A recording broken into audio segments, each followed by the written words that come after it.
Hai guys. Jadi sekarang itu kita lagi ada di Pasar Rasmala yang lokasinya ada di Banyumanik. Kita di sini untuk melakukan observasi terkait kualitas beras merah. Untuk memenuhi tugas mata kuliah Fisiologi dan Teknologi Pasca Panen.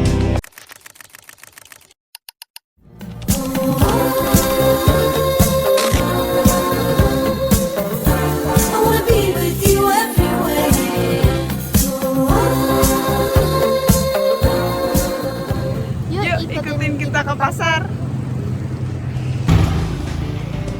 Jadi guys, observasi yang kita lakukan sekarang itu tuh buat ngecek secara langsung gimana kondisi beras merah yang ada dijual di pasar, mulai dari teksturnya, fisiknya, warnanya, dan cara penyimpanannya.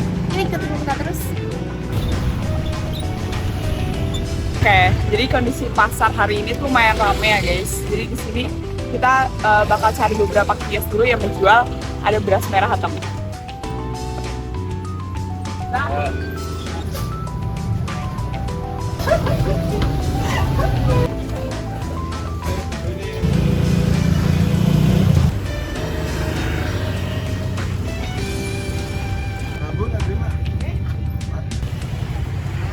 Sekarang aku lagi ada di salah satu kios beras. Di sini ada beberapa jenis beras dan salah satunya beras merah. Nah, ini dia sampel beras merahnya. Kita bakal cek lebih detail nanti ya. Ada kutunya guys. Oke guys, tuh ada kutu satu, kita nemuin dari sini tadi. Ada di sini.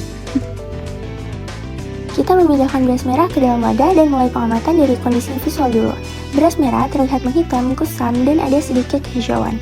Perubahan warna ini biasanya terjadi akibat proses oksidasi, paparan cahaya yang berlebihan, atau tanda awal kerusakan mikrobiologis. Kami juga menemukan bintik-bintik hitam pada beberapa butir. Itu merupakan ciri adanya jamur. Ini bisa muncul karena kadar air beras yang terlalu tinggi atau karena penyimpanan di tempat lembab. Ketika kami cium aromanya, muncul bau apek. Ini memperkuat indikasi kontaminasi jamur dan proses keternikan lemak pada lapisan aluran yang memang lebih tinggi pada beras merah. Kami juga melihat butiran beras yang patah dan mudah hancur.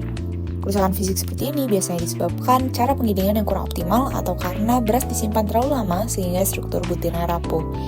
Dan terdapat juga kutu yang menandakan adanya kerusakan biologis akibat serangga gudang. Biasanya muncul kalau tempat penyimpanan itu tidak bersih atau sirkulasinya buruk. Biasanya indikator kualitas beras merah itu bisa dilihat dari warna yang merata, butir yang utuh, nggak banyak kotoran, dan aroma yang masih segar.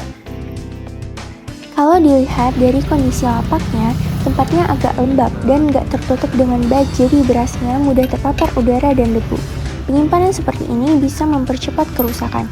Idealnya, beras disimpan di tempat yang kering, tertutup rapat, dan nggak langsung kena sinar matahari supaya kualitasnya tetap terjaga. Nah, supaya kualitas beras merah tetap baik, ada beberapa tindakan yang bisa dilakukan. Yang pertama, penyimpanan dalam wadah kedap udara, gelap, dan kering supaya tidak terjadi oksidasi dan serangan hama.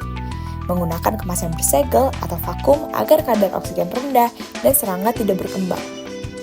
Pembersihan gudang secara rutin untuk mencegah kontaminasi kutu. Rotasi stok FIFO supaya beras tidak terlalu lama disimpan. Dan yang terakhir, sortasi dan penggilingan yang baik untuk mengurangi kerusakan fisik pada butir beras.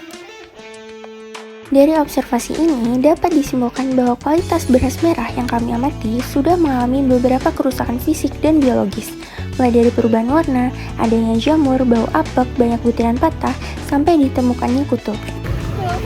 Penyebab utamanya berkaitan dengan kadar air tinggi, penyimpanan yang tidak tepat, dan proses penyimpanan yang kurang baik.